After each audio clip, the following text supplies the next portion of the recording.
Freshness is in the thought as well as the scenes ಅಷ್ಟೇ. ಮಿಕ್ಕಂತೆ ಕಥೆಗಳು ಎಲ್ಲರೂ ಹೇಳಿರೋದೇನೆ, ಆದರೆ ಹೊಸ ದೃಶ್ಯಗಳನ್ನು ಕಟ್ಟುವಲ್ಲಿ ಮತ್ತು ಅದನ್ನು ಹೇಳೋ ರೀತಿಯಲ್ಲಿ ಹೊಸತನವನ್ನು ರೂಪಿಸೋದ್ರಲ್ಲಿ ಮಾತ್ರ ನಾವು ಪ್ರಯತ್ನ ಪಟ್ಟಿದ್ದೀವಿ. ಇದಕ್ಕೆ ಒಟ್ಟು ಕತೆ ಮತ್ತು ಚಿತ್ರಕಥೆ ಮಾಡಿರೋದು ನಿರ್ಮಾಪಕಿ ಶ್ರುತಿ ನಾಯ್ಡು ಅವರೇನೆ. ಅವರೇ ಈ ಥಾಟನ್ನು ಒಂದು ಯೋಚನೆ ಮಾಡಿಕೊಂಡು ಚಿತ್ರಕಥೆ ಬರ್ಕೊಟ್ಟಿದ್ದಾರೆ. ಸೊ ಅದಕ್ಕೆ ನಾನು ಡೈರೆಕ್ಟ್ ಮಾಡ್ತಾಯಿದ್ದೀನಿ. ಬ್ಯುಸಿ ಶೆಡ್ಯೂಲ್ ಅಂತ ಏನಿಲ್ಲ, ಆ್ಯಕ್ಚುಲಾಗಿ ಇದಿಲ್ಲದೆ ಇದ್ದಾಗ ಅದು, ಅದಿಲ್ಲದೆ ಇದ್ದಾಗ ಇದು ಅಂತ ಮಾಡ್ತಾ ಇರ್ತೀವಿ. ಎರಡೂ ಕಾಯಕನೇ, ಅದು ದೊಡ್ಡದು ಇದು ಚಿಕ್ಕದು ಅನ್ನೋದೆಲ್ಲ ಏನೂ ಇಲ್ಲ. ಎರಡೂ ನಮಗೆ ಹೆಸರು ಮತ್ತು ಹಣ, ಕೀರ್ತಿ ಎಲ್ಲವನ್ನೂ ತಂದುಕೊಡುವಂಥ ಕೆಲಸನೇ. ಹಾಗಾಗಿ ನನ್ನ ದೇವರು ಶ್ರುತಿ ನಾಯ್ಡು ಅವರು ನಿರ್ಮಾಣ ಮಾಡಿ ನಾನು ನಿರ್ದೇಶನ ಮಾಡ್ತಾಯಿದ್ದೀನಿ. ಕಲರ್ಸ್ ಕನ್ನಡಗೆ ಇದು ನಮ್ಮ 3ನೇ ಧಾರಾವಾಹಿ.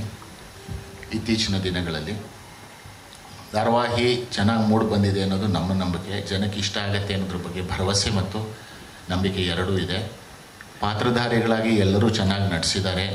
ಅವಿನಾಶ್ ಇರ್ಬೋದು, ಮಯೂರಿ ಇರ್ಬೋದು, ಯುಕ್ತ, ವಿರಾಟ್, ವಿ ಮನೋಹರ್ ಸರ್ ಅಂತೂ ತಿಂದಾಕ್ಬಿಟ್ಟಿದ್ದಾರೆ.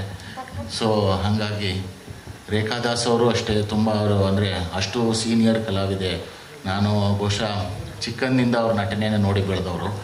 ಹಾಗಾಗಿ ಅವರು ಎಷ್ಟು ಚೆನ್ನಾಗಿ ಆ್ಯಕ್ಟ್ ಮಾಡಿದ್ದಾರೆ ಈ ಧಾರಾವಾಹಿಲಿ ಅಂದರೆ, ರೇಖಾದಾಸ್ ಅವರು ಮುಂದೆ ಬೇರೆ ಎಲ್ಲರೂ ಮಂಕ ಕಾಣಿಸೋಷ್ಟು ಚೆನ್ನಾಗಿ ಮಾಡಿದ್ದಾರೆ ರೇಖಾದಾಸ್ ಅವರು. ಇದು ನಾನು ಸುಮ್ಮನೆ ಅವ್ರು ಇಲ್ಲಿ ಕೂತಿದ್ದಾರೆ ಅಂತ ಹೊಗಳಿಕೆ ಹೇಳ್ತಾಯಿಲ್ಲ, ನಿಜವಾಗ್ಲೂ ಅವ್ರು ಅಷ್ಟು ಚೆನ್ನಾಗಿ ಆ ಪಾತ್ರನ ನಿಭಾಯಿಸಿದ್ದಾರೆ ಮತ್ತು ನಿರ್ವಹಿಸಿದ್ದಾರೆ. ಎಲ್ಲ ಪಾತ್ರಧಾರಿಗಳು ಚೆನ್ನಾಗಿ ಮಾಡಿದ್ದಾರೆ. ಯಾರಾದರೂ ಹೆಸರು ಬಿಟ್ಟಿದ್ರೆ ಆಮೇಲೆ ಇವನೇ ನನ್ನ ಹೆಸರು ಹೇಳಿಲ್ಲ ಅಂತ ಬೈಕೊಂಡು ಪೋಸ್ಟ್ಗೆ ಇಷ್ಟ ಹಾಕ್ಬಿಟ್ಟಿರೋ ಅಲ್ಲಿ ಆ ಥರದ್ದೇನು ಮಾಡಬೇಡಿ. ಚೆನ್ನಾಗಾಗಿದೆ ಧಾರಾವಾಹಿ. ಇಟ್ಸ್ ಓನ್ಲಿ ಥಿಂಗ್ ಇಷ್ಟು ಜನ ಇಷ್ಟಪಡಬೇಕು ಅಷ್ಟೇ. ಜನ ಇಷ್ಟಪಡ್ತಾರೆ ಅನ್ನೋ ನಂಬಿಕೆ ನನಗಿದೆ. Thank you. Thank you Ramesh Indra sir.